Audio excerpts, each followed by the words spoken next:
कल के विषय में कुछ पूछना है?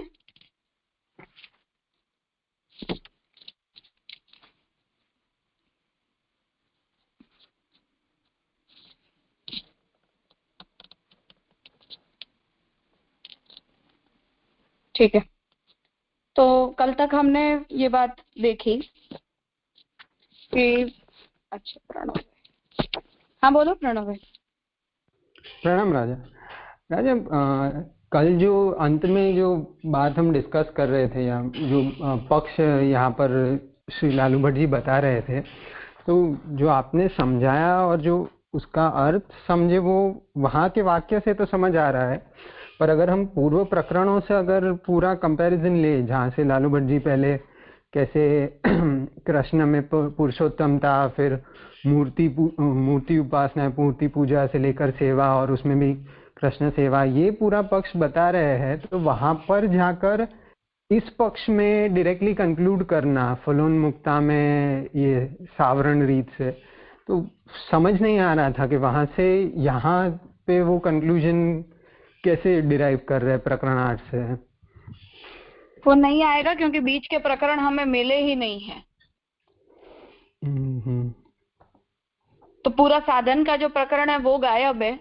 जो फल का प्रकरण हम देख रहे हैं उसमें भी बीच का पूरा पार्ट अवेलेबल नहीं है, तो ऑब्वियसली वो विषय संगत कैसे होगा, हमें नहीं समझ में आएगा।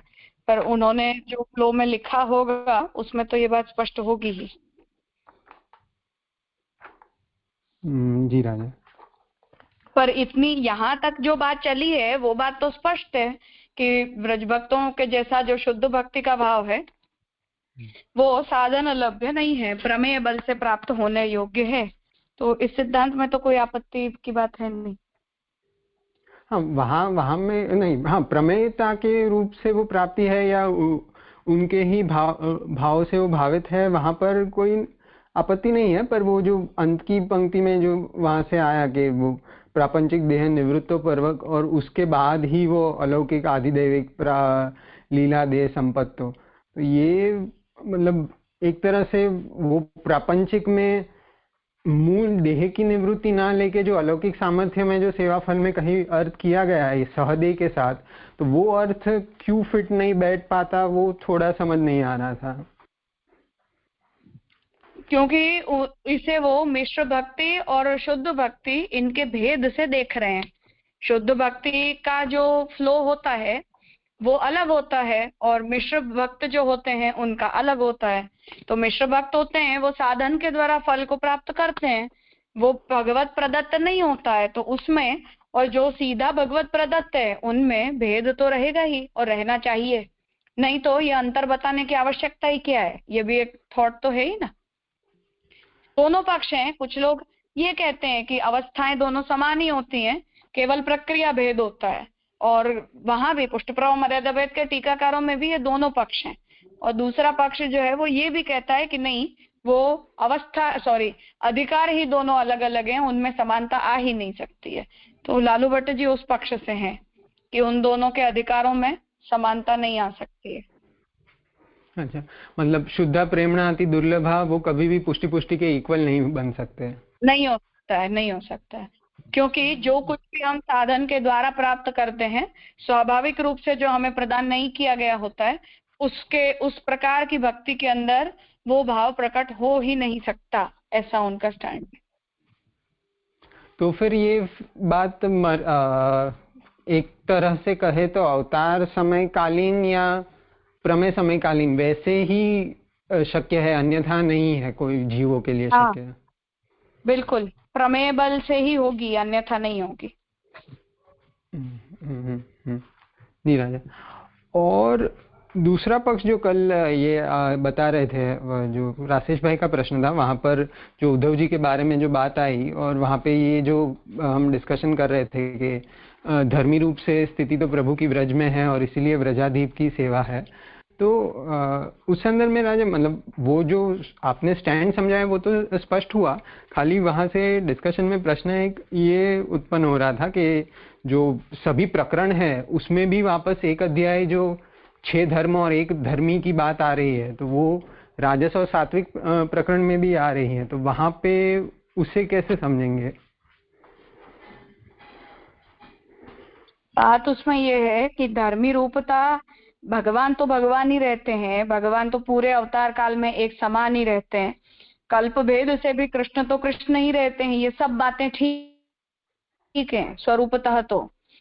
परंतु भगवान के पूर्णावतार के रूप में मुख्य अवतरण का जो प्रयोजन है, वो जब महाप्रभु जी केवल और केवल भक्तोद्धार मान रहे हैं, अन्य अन्य कार्यों में भगवान का अपनी पूर्ण शक्तियों के साथ इन्वॉल्वमेंट नहीं होता है, ऐसा जब सिद्धांततः हम कह रहे हैं, तो अवतार काल के समय भगवान धर्मी ही हैं, परंतु सभी शक्तियों के साथ भगवान का उस कार्य के अंदर इन्वॉल्वमेंट नहीं होता है, ऐसा तो हमें मानना ही पड़ेगा। और अगर ऐसा मानना पड़ेगा तो भक्तोद्धार का, जैसे गीता जी का उपदेश दिया है, वहां भी महाप्रभु जी कह रहे हैं कि वो पूर्ण रूप से ही दिया है, वहां भी फिर अपूर्णता नहीं है भगवान के स्वरूप में। परंतु असुरों का नाश और धर्म का स्थापन या द्वारका लीला के जो कार्य हैं, जो भक्तों के अंदर पूर्ण पुष्टि रूपता या शुद्ध पुष्टि रूपता नहीं है, उन प्रकार के कार्यों में भगवान का पूर्ण रूप से इन्वॉल्वमेंट नहीं होता है। उस अर्थ में यह बात समझनी चाहिए। कॉन्टेक्चुअली प्रकट होता है, कॉन्टेक्चुअली तिरोहित होता है, ऐसी व्यवस्था है। एक समान रूप से सर्वदा रहे ऐसा नहीं है। जी राजा, तो वो बात स्पष्ट हुई। तो वहां पे मतलब कोई धर्मी के जहां जहां पर भी वो अध्याय को धर्मी रूपता कह रहे हैं, तो कोई लीलारता में कोई भेद से वैसे समझे, या कोई सभी गुण का प्रागट्य हो रहा है इसलिए ऐसा कह रहे हैं, या वहां पे फिर कॉन्टेक्चुअली कैसे समझ के लिए जान सकते हैं? कुछ ना कुछ भक्ति का कार्य है उसके अंदर, तभी वो बात कही जा रही है, ऐसा समझना पड़ेगा। जी राजा, ठीक। कुछ ना कुछ भक्त संबंधी कार्य हुआ है वहां, हिडन तो हिडन, प्रकट तो प्रकट, पर हुआ है। जैसे उद्धव जी के साथ संवाद की ही जब तक बात है, तो उद्धव गीता में, वहां भी भागवतार्थ में महाप्रभु जी ये कह रहे हैं कि पूरा जो उद्धव गीता का उपदेश है वो भी भगवान ने पूर्ण रूप से नहीं दिया है, केवल अंतिम जो पराभक्ति का उपदेश है वही भगवान ने पूर्ण रूप से दिया है। जबकि कन्वर्सेशन में तो कृष्ण और उद्धव ही है पूरी तरह, पर परंपरा या उपदेश है, साक्षात उपदेश नहीं है। तो वहां महाप्रभु जी ये कह रहे हैं कि शुरुआत का जो उपदेश है वो ज्ञान शक्ति का कार्य है, इसलिए वो व्यूह से हुआ है, पूर्ण रूप से नहीं हुआ है। तो वो महाप्रभु जी वहां ये बात देख रहे हैं ना, कि अन्य अन्य उपदेश देने के लिए भगवान अपनी सभी शक्तियों के साथ प्रकट क्यों रहेंगे, तो केवल ज्ञान शक्ति से करते हैं। जब पराभक्ति का उपदेश देना है तब भगवान पूर्ण रूप से वो उपदेश देते हैं। तो वो भेद उस केवल उस उपदेश के दौरान भी महाप्रभु जी ने माना है, तो फिर पूरा अवतार कार्य का प्रत्येक कार्य पूर्ण रूप से हुआ है ऐसा तो महाप्रभु जी ऑब्वियसली नहीं कहेंगे। नहीं राजा, स्पष्ट हुआ। मतलब वहां पर जब षट गुणों की बात है तो वो ज्ञान प्रधान बन रहे हैं, और यहाँ पर धर्मी में कहीं पे भक्ति प्राधान्य आ रहा है। बिल्कुल स्पष्ट हुआ राजा, प्रणाम। हाँ राजेश भाई। हाँ राजा, यही प्रश्न के एक्सटेंशन में, मतलब जो पहले में कहा कि महात्म्य ज्ञान इतना इम्पोर्टेंस फैक्टर नहीं है भक्ति वाले में, यही में तो हम जैसे गीता जी आदि में देखते हैं, जो ठाकुर जी जो भक्त की महानता कहते हैं, जहाँ जाके जो भक्त ज्ञान से युक्त है वो मुझे प्रिय है, तो वहां पे भगवान भी वो फैक्टर तो लगा ही रहे हैं ना। मतलब और जो शुद्धा प्रेमना वाली बात है वो तो हमको एग्जाम्पल तया भी बहुत कम मिलते हैं, मतलब वो दुर्लभ है। तो जो वो दोनों का प्लेसमेंट है तो वो थोड़ा नहीं समझ पाता, कि जैसे कि ये हम समझ सकते हैं कि ये एकदम आइडियल कंडीशंस है कि प्रभु के प्रमेय से ही प्राप्त हो सकती है, लेकिन उसका जो प्लेसमेंट भी है कि ये दुर्लभ है या ये महान है। तो ज्ञान का फैक्टर जो गीता जी में तो भगवान कह रहे हैं ना कि भक्त में ज्ञान है, वो भक्त को मैं युक्ततम मानता हूँ, या अच्छा मतलब उसको, तो ये दोनों का कैसे हम मतलब बैठा सकते हैं? क्योंकि वो डोकरी की वार्ता में जैसे आपने एग्जांपल दिया था मदन मोहन जी स्वरूपाशक्ति वाला के, जिन्होंने ठाकुर जी, उसके गुणगान तो हम सब गाते ही है, लेकिन ऐसे प्रसंग एक ही मिलते हैं। लेकिन जो भगवदीय के गुणगान गाते हैं वो तो जो ज्ञान से युक्त है उनकी भी उतना इम्पोर्टेंस तो साथ में रहता ही है ना, जो 84 बसवान वैष्णव में भी अगर हम देखें तो। इसीलिए तो लालू भट्ट जी भेद कर रहे हैं कि जहाँ ज्ञान की अपेक्षा होती है वो मिश्र भक्ति है, मिश्र पुष्टि है, और जहां उसकी अपेक्षा नहीं है वो शुद्ध है। वही फिर से पुष्टि और मर्यादा का भेद है। कॉन्टेक्चुअली अगर हम कहेंगे तो जहां ज्ञान की अपेक्षा है वो मर्यादा है, और जहां ज्ञान की अपेक्षा नहीं है वही पुष्टि है। अनकंडीशनल अगर वो है तो वो शुद्ध ही है, क्योंकि अगर भगवान के स्वरूप का ज्ञान प्राप्त करना है या ज्ञान प्राप्त करने पर ही प्रेम प्रकट होगा, ऐसी अगर शर्त है हमारे लिए, तब फिर से वहां निरुपाधिकता नहीं रही, वो सोपाधिकता हो गई। कंडीशनल स्टेटमेंट है ये, अनकंडीशनल लव तो नहीं हुआ। अनकंडीशनल तो वो है कि जिसमें हम तुम्हें नहीं जानते हैं कि तुम देव हो, फिर भी हमें तुमसे उतना प्रेम है कि हमें किसी अन्य की अपेक्षा नहीं है। यही तो अनकंडीशनल स्नेह होता है। पर राजा, हम जब स्नेह और अगर हम मतलब क्या बोलते हैं शास्त्रीय या प्रेम की बात करें, जैसे हम बोलते हैं कि कृष्ण को ब्रह्म भाव जाने बिना अगर प्रेम हो रहा है, तो वो तो एक्सेप्टेंस भी नहीं है ना, कि जब तक हम ब्रह्म जाने बिना प्रेम हो रहा है। ऐसा नहीं है, ऐसा नहीं है, हम इस सिद्धांत को नहीं मानते हैं। इसीलिए मैंने ये बात कही थी कि ये हमारी अवस्थागत आवश्यकता है, वो भक्ति की आवश्यकता नहीं है। अगर वो भक्ति की आवश्यकता होती तो उत्तम अवस्था में भगवान उस ज्ञान की विस्मृति किसी भी जीव को नहीं करवाते।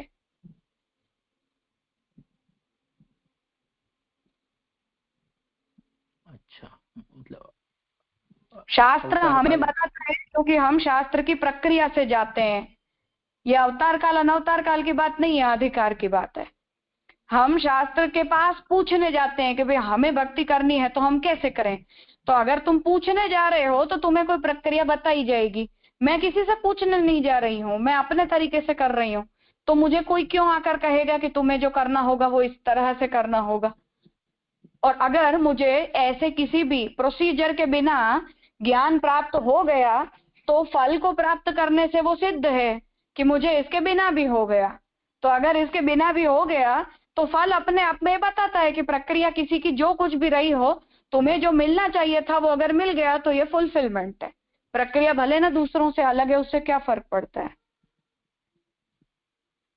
और ये चीज खाली ठाकुर जी के प्रमेय बल से ही होगा। हाँ, भगवान ही जिनके ऊपर ऐसा कृपा करते हैं या किसी को सामने चलकर प्रदान करते हैं, तभी ये होता है। अच्छा, हाँ राजा, प्रणाम राजा। और ये बहुत स्पष्ट, सीधी, सिंपल और वस्तुतः पुष्टि को डिफाइन करने वाली बात है। पुष्टि वही होती है जहां हमें किसी की अपेक्षा न हो, भक्ति के अंदर किसी प्रकार का कोई मिश्रण नहीं है, वो 100% भक्ति ही भक्ति है, उसमें 1% भी ज्ञान और क्रिया का इन्वॉल्वमेंट अपेक्षित नहीं है, वही शुद्ध होती है। जहां भी ज्ञान का इन्वॉल्वमेंट हो या कर्म का इन्वॉल्वमेंट हो, किसी प्रकार की प्रक्रिया का इन्वॉल्वमेंट हो, वो शुद्ध पुष्टि नहीं है, वो मर्यादा है। साफ बात है। कॉन्टेक्चुअली अगर हम देखें तो ब्लैक और व्हाइट के जैसे ये दोनों अलग अलग डिस्टिंक्शन है। हमारी अपनी प्रॉब्लम है कि भाई भगवान ने हमारे ऊपर ऐसी कृपा नहीं करी कि हमें उस प्रकार की भक्ति डायरेक्टली प्रकट हो जाए। अब हमारा ऐसा अधिकार है, नहीं हुई तो नहीं हुई, तो हम किसी अन्य प्रक्रिया से जाते हैं। वो मिश्र प्रकार की प्रक्रिया होती है, वो शुद्ध प्रक्रिया नहीं है। और अगर वो शुद्ध नहीं है तो वो शुद्ध पुष्टि भी नहीं है, उसमें मर्यादा का इन्वॉल्वमेंट है ही। वो चाहे ज्ञान की मर्यादा हो, चाहे शास्त्र की अपेक्षा हो, चाहे किसी संप्रदाय की अपेक्षा हो, वॉटएवर इट इज, वो शुद्ध पुष्टि नहीं है। अच्छा, तो पुष्टि मार्ग या हम संप्रदाय ले ले, वो भी उस शुद्ध पुष्टि में नहीं आएगा। नहीं जाएगा, नहीं जाएगा। संदर्भ से अगर हम लेते हैं तो नहीं जाएगा। हाँ, संदर्भ से लेते हैं तो नहीं आएगा। फिर ठाकुर जी की कृपा हुई और भले वो कुछ भी हो सकता है, वो अलग बात है, लेकिन पुष्टि मार्ग हम तैयार जा रहा है। किसी भी जीव को अगर किसी से पूछना पड़ता है कि भाई मुझे कृष्ण पसंद है, मैं उनकी भक्ति करना चाहता हूँ, मुझे प्रक्रिया बताओ, पूछना पड़ा, it means you are in some type of मर्यादा। अगर तुम्हें नहीं पूछना पड़ा और वो स्वतः हो गई तो वो शुद्ध पुष्टि है। हाँ राजा, क्लियर राजा, प्रणाम। हमें गुरु की जरूरत पड़ी तब भी वो मर्यादा है, शास्त्र से कुछ पढ़ना पड़ा तब भी वो मर्यादा है। कृष्ण को जाने बिना मुझे प्रेम प्रकट नहीं होगा, ऐसी अगर कंडीशन है तब भी वो मर्यादा है। ये किसी न किसी प्रकार की मर्यादाएं ही हैं, जहां हमें किसी से पूछना नहीं पड़ा, किसी से सीखना नहीं पड़ा, किसी के निर्देश की हमें जरूरत नहीं पड़ी, किसी के अप्रूवल की हमें जरूरत नहीं पड़ी, वो शुद्ध पुष्टि है।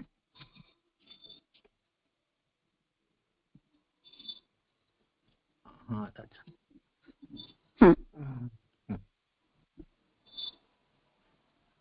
वो लव एट, मैंने उद्धव गीता के किसी एक सेशन में ये बात कही थी कि जिसे हम लव एट फर्स्ट साइट कहते हैं, वो शुद्ध पुष्टि होती है। हम किसी सामने वाले व्यक्ति को जाने, परखें, उसके बारे में पूछताछ करें, 50 प्रकार से उसका विचार करें, या अपनी हर अनुकूलता प्रतिकूलता को देखें, फिर हमें किसी से प्रेम हो, तो ये कंडीशनल लव होता है, ये अनकंडीशनल नहीं होता है। जहां हमें इनमें से किसी भी वस्तु की जरूरत न पड़ी हो और किसी को देखते ही हमें प्रेम प्रकट हो जाए, वो अनकंडीशनल होता है। उसे यहाँ लालू भट्ट जी शुद्ध पुष्टि कह रहे हैं। मुझे ये आवश्यकता पड़ी कि भाई जब तक मुझे इसका परब्रह्मतया ज्ञान न हो, हर तरफ से मुझे कृष्ण की पहचान न हो जाए, हर पक्ष से कृष्ण मुझे समझ में न आ जाए, तब तक मुझे कृष्ण से प्रेम नहीं होगा।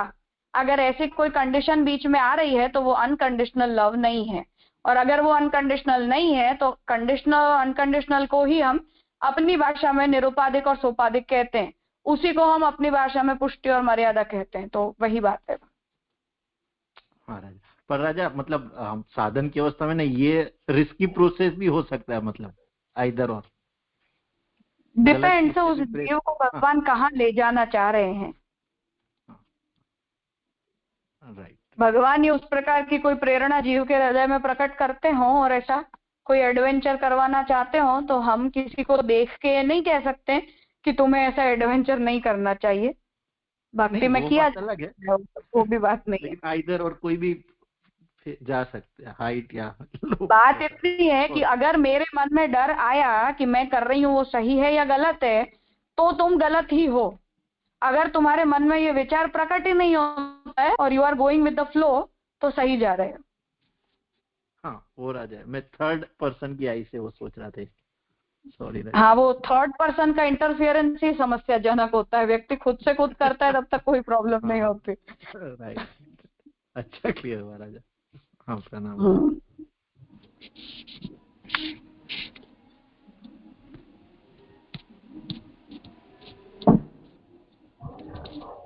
राजा इसी संदर्भ में पूछना था, तो ये जो पूरा संदर्भ आपने बताया वो तो स्पष्ट हुआ, तो यहाँ पर भी मतलब भागवत जी के ही संदर्भ से ब्रज भक्तों के बारे में भी फिर जब खासकर गोपीजनों के बारे में जो ऋषि रूपता और उनकी जो मतलब वेद रूपता और वो देखी गई है, तो यहाँ ऐसे संदर्भ से प्राप्त हुआ है कि पूर्व जन्म से फिर ये यहाँ पर इस प्रकार से प्रकट हुए, तो वहाँ पर जो उनका ज्ञान है तो उसे कौन सी शेड से देखेंगे? वो भक्ति को प्रकट करने के कारण लक्षण के रूप में नहीं है। अच्छा, वरना आप गोसाई जी का भक्ति हंस और भक्ति है तो निर्णय, ये दोनों ही फेल हो जाएंगे।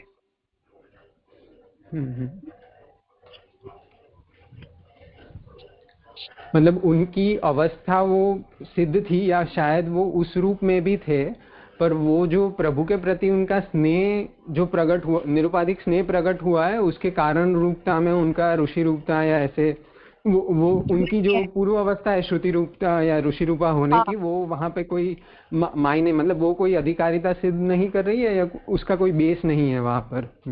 डेफिनेटली उसे भक्ति के साथ टेक्निकली सीधा कोई संबंध नहीं है। किसी का जो भी बैकग्राउंड रहा हो वो ठीक है, हम उसकी असेसमेंट कर सकते हैं, पर वो भक्ति का प्रयोजक नहीं हो सकता। जी हाँ।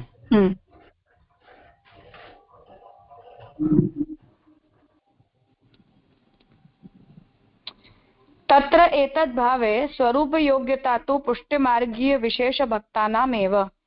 अब यहाँ ये बात कह रहे हैं कि ऐसा हम अगर स्वीकार लेते हैं तो स्वरूप योग्यता तो पुष्टि मार्ग में विशेष भक्तों की ही होती है। एतद् भावे स्वरूप योग्यता तो पुष्टि मार्गीय विशेष भक्तानामेव इति सुधीभिः विभावनीयम्। तो ऐसा सिद्धांत होने पर स्वरूप योग्यता जो है वो पुष्टि मार्गीय विशेष भक्तों की अर्थात व्रज भक्तों की ही होती है, वही स्वरूपतः भक्ति योग्य है, ऐसा बड़ों ने और पढ़े लिखों ने सोचा है। किंच स्त्रियो वा पुरुषो वापि भर्तृभावेन केशवम रतिकृत्वा गतिम यान्ति श्रुतीनां नात्र संशयः इति वाक्ये एतद् भाववतः श्रुतिरूप गोपी सदृश फल प्राप्ति कथनेन साधन दशायाम अपि तत् सादृश्यमेव अभिप्रेतम इति पूर्वोक्तम सुस्थम। अब कोई ये कहे कि स्त्री हो पुरुष हो, वो पति के भाव से या किसी भी भाव से भगवान को यदि अपने हृदय में धारण करते हैं तो श्रुति में बताई हुई गति को प्राप्त करते हैं, इसमें कोई संशय नहीं है।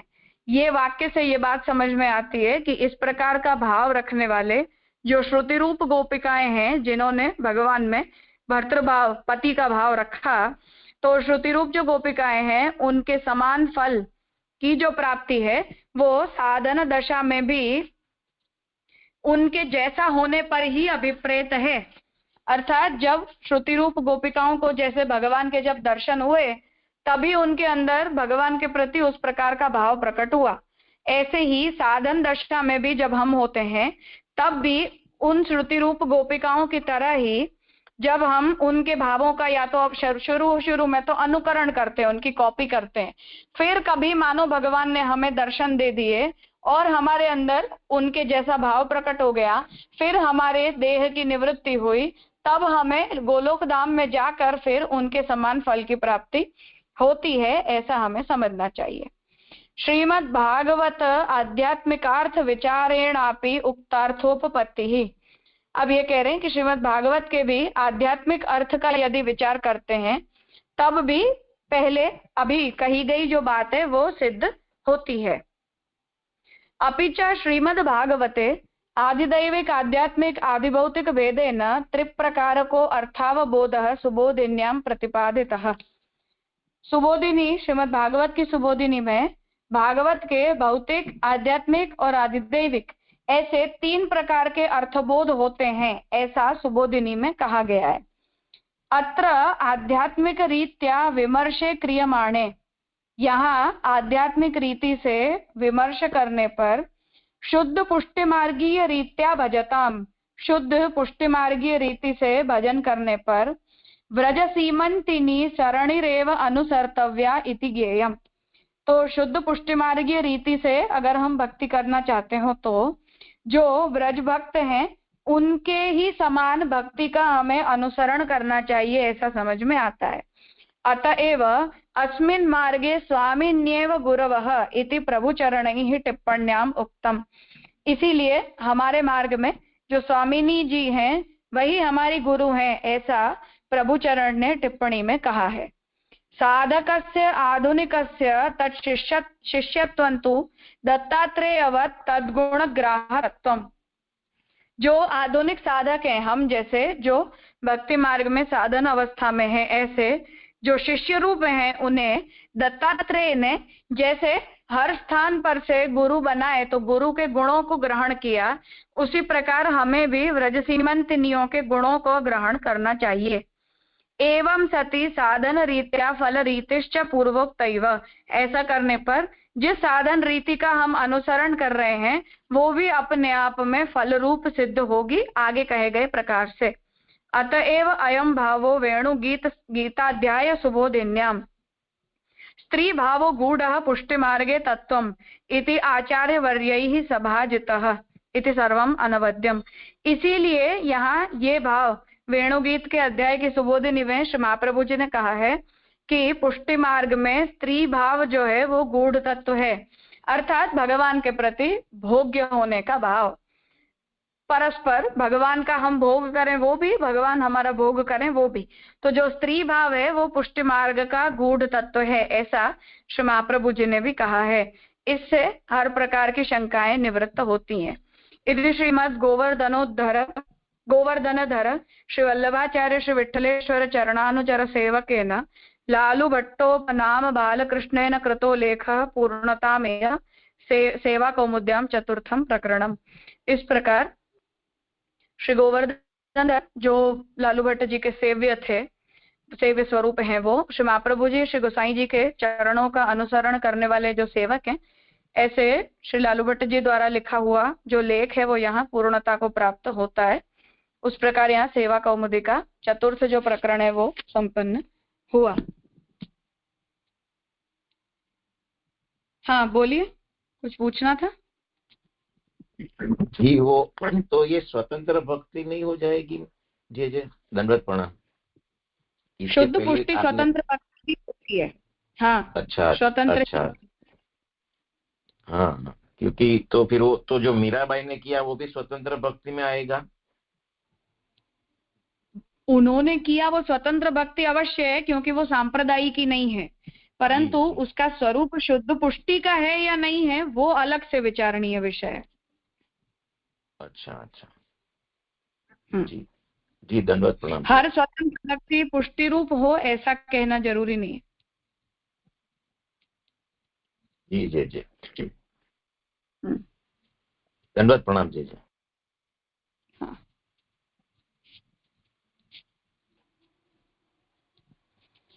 ठीक है, तो सेवा कौमुदी यहाँ संपन्न होती है।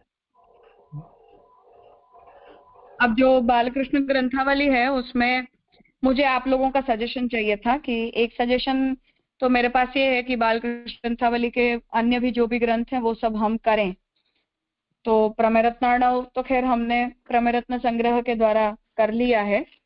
उसके अतिरिक्त एक तो निर्णयार्णव है, पर निर्णयार्णव तो ऐसा है कि जिसमें श्री लालू भट्ट जी ने शास्त्र के जो मतलब अपने जो सांप्रदायिक ग्रंथ हैं उनके एक एक वाक्यों को अलग अलग से चुन के और उनके तात्पर्य का विवेचन किया है। तो वो तो टीका की तरह है, जिसमें षोडश ग्रंथ तक तो ठीक है, परंतु सुबोधनी आदि के वाक्यों का जिनको संदर्भ नहीं समझ में आएगा उन्हें वो विषय समझ में नहीं आएगा, इसलिए निर्णयार्णव को तो हम ड्रॉप कर रहे हैं। पर मर्यादा भक्ति, पुष्टि भक्ति, पार्थक्य विवेक, नाम फल विवेक और जो है वो ऐकांति लक्षणम, जीवेश्वर भेदाभेद विमर्शः, इतने ग्रंथ हैं अलग से जो किए जा सकते हैं, जिनमें जो अंतिम दो हैं वो चैतन्य संप्रदाय के सिद्धांतों के संदर्भ में लिखे गए हैं, और मर्यादा भक्ति, पुष्टि भक्ति, पार्थक्य विवेक और नाम फल विवेक ये हमारे सांप्रदायिक सिद्धांत को लेकर उन्होंने लिखे हैं। पर ये दोनों के ही फिर से ट्रांसलेशन अवेलेबल नहीं है, जो संस्कृत में है वही है। तो अगर ये प्रक्रिया आप सब लोगों को कंफर्टेबल हो तो हम ये दोनों ग्रंथों को करें, और अगर न कंफर्टेबल हो तो फिर कोई दूसरा विषय आप लोग सजेस्ट करो कि जो हमें अब इस क्लास में शुरू करना चाहिए या कर सकते हैं। जो भी रेगुलर पार्टिसिपेंट्स हैं उन सबको जो ठीक लगे ऐसा करें।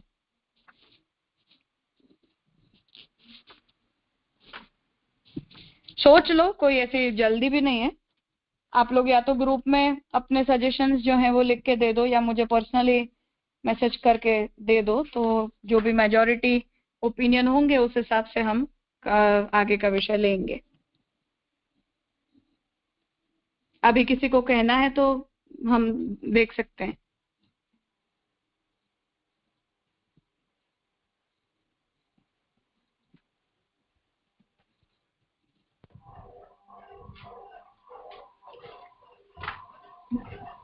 जी राजे, कंटिन्यू करने में यूँ तो मतलब अगर हो सकता हो तो मतलब रिलेटेड ही सब्जेक्ट आ रहे हो तो कंटिन्यू मतलब जो आपने कहे वही विषय ले तो फ्लो बन जाएगा, क्योंकि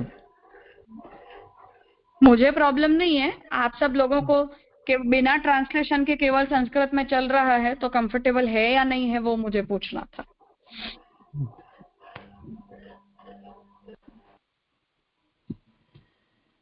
और अगर ये नहीं तो और क्या, ये भी फिर सोचना होगा। हाँ बोलो नितिन भाई। हाँ बस वही प्रणव भाई के संदर्भ में, पर स्वाति को ऐसा लगे थोड़ा कठिन पड़ रहा है, पर संस्कृत ट्रांसलेशन नहीं है और दूसरा पर ये जो प्रक्रिया है ना राजा, आज नहीं तो कल हमें अपनानी ही पड़ेगी, क्योंकि संस्कृत भाषा से इसी तरह संस्कृत भाषा से रापो और समझ आ जाएंगी भाषा के साथ। तो और वैसे लालू भट्ट जी की भाषा थोड़ी ल्यूसिड है, तो थोड़ा स्लो अप जाएंगे तो थोड़ी संधि विच्छेद से प्रक्रिया से जो संयोजित शब्द के बजाय, तो थोड़ा वो भी हमें संस्कृत लर्न करने में भी थोड़ा उपयोगी हो जाएगा, ऐसा मैं समझता हूँ।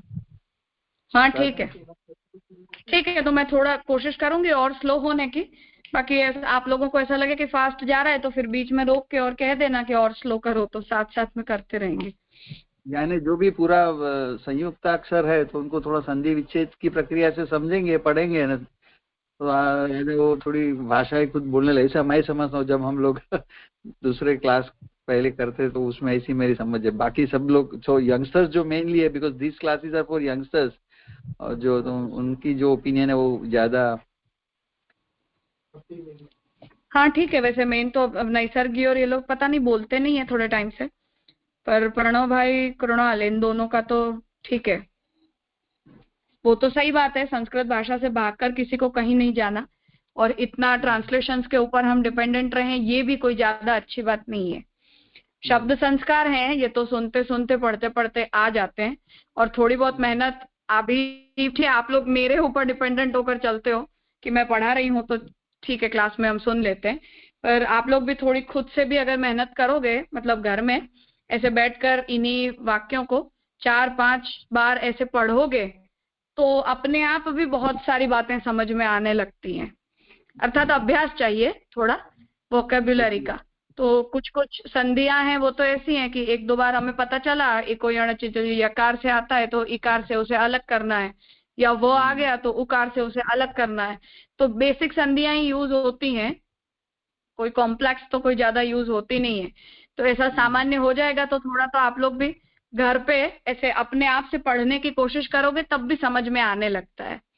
तो थोड़ी मेहनत ऐसा भी करो कि क्लास से पहले हम उन्हें 2-3 बार पढ़ लें, तब भी थोड़ा विषय इजी हो जाएगा। सही बात है। कभी ना कभी कुछ कठिन तो करना ही पड़ेगा ना, कब तक हम सरल सरल में चलते रहेंगे। और ये सब थोड़े अनटच्ड विषय हैं। अब हमने आप लोग सब थोड़े ज्यादा लर्नेड हो गए, हमने शास्त्रार्थ कर लिया, सर्वनिर्णय हो गया, षोडश ग्रंथ हो गए, तो अब और नीचे का तो कुछ बचा नहीं है, तो जो जाएगा ऊपर ही जाएगा। तो थोड़ा कठिन तो लगना ही है फिर, क्योंकि इनके अतिरिक्त अब हम क्या विषय चुने। अगर हम करेंगे तो या तो पुरुषोत्तम जी के ग्रंथ हैं तो वहां भी फिर यही प्रॉब्लम है कि वो भी संस्कृत में है। सुबोधिनी वगैरह तो अभी हमें शुरू करनी नहीं है, अणुभाष्य तो चल रहा है, तो अब बचा क्या फिर करने के लिए। सेवा कौमुदी पुस्तक जे की पूरी करेंगे? वो तो जो है वो ऐसे 1-to-1 मतलब बहुत पर्सनल टाइप की राइटिंग है, उसमें पढ़ाने जैसा कुछ भी नहीं है। आप लोग अपने आप से उसे पढ़ लो और फिर कुछ प्रॉब्लम होगी तो हम डिस्कस कर लेंगे उसे। जी राजा। क्योंकि सेवा कौमुदी जो जूनागढ़ में पढ़ाया था वो तो चालू क्लास, ऐसे क्लास की तरह उसे पढ़ाया गया है और सामने सामने बैठकर कराया गया है। तो वहाँ तो जो लिखे लेखन है वो भी उसके क्रस्ट को लेकर उस ग्रंथ का कंपाइलेशन नहीं किया गया है पुस्तक का, जो ऐसा नहीं होना चाहिए था, बट समहाउ वो ऐसी ही है। तो वहाँ हर बात इन्वॉल्व है, तो उसे क्लास में लेने की जरूरत नहीं है। आप लोग अपने आप से पढ़ लो, फिर कुछ होगा तो देख लेंगे। ओके ठीक है, तो अभी के लिए तो हम ये करते हैं। हाँ बोलो। दूसरी एक सजेशन ये था, जो संक्षिप्त टीका है जे की गीता जी, उसको उसके बारे में भी सोच सकते हैं। हाँ कर सकते हैं, पर उसके लिए अच्छा अभ्यास गीता जी का जिन्हें हो उन्हें ही अच्छा लगेगा, तो क्योंकि जो वहाँ अधिकरण शैली में जे में हाँ क्योंकि वहां भी श्यामकाका जी ने जो है वो अमृत तरंगिणी वल्लभ जी की टीका और फिर अपना ओपिनियन तीनों मिला के उसे लिखा है। तो हाँ सोच सकते हैं डेफिनेटली, पर अभी तो हम ये करते हैं कि लालू भट्ट जी के 2 ग्रंथ कर लेते हैं, तो ये विषय पूरा हो फिर आगे ऐसा सोच लेंगे कुछ। जी राजा, क्योंकि साल भर करने को में तो हरिराय जी के भी ग्रंथ हैं ही सारे, उसमें जो स्तोत्रात्मक है उन्हें अगर हम ड्रॉप कर दें तो जो सिद्धांत प्रतिपादक ग्रंथ हैं उन्हें भी किया जा सकता है। वो भी हमने अभी तक कभी अलग से बैठकर नहीं किए, हरिराय जी के उत्सव के ऊपर एक बार किया था। या भक्ति हंस, भक्ति हेतु निर्णय, ये भी कर सकते हैं। भक्ति हंस को भी किया जा सकता है, वो भी कोई प्रॉब्लम की बात नहीं है। षोडश ग्रंथों को पढ़ लेने के बाद तो वहां भी वो समझ में आने लगता है। ठीक है, तो अभी हम ये दोनों ग्रंथ कर लेते हैं।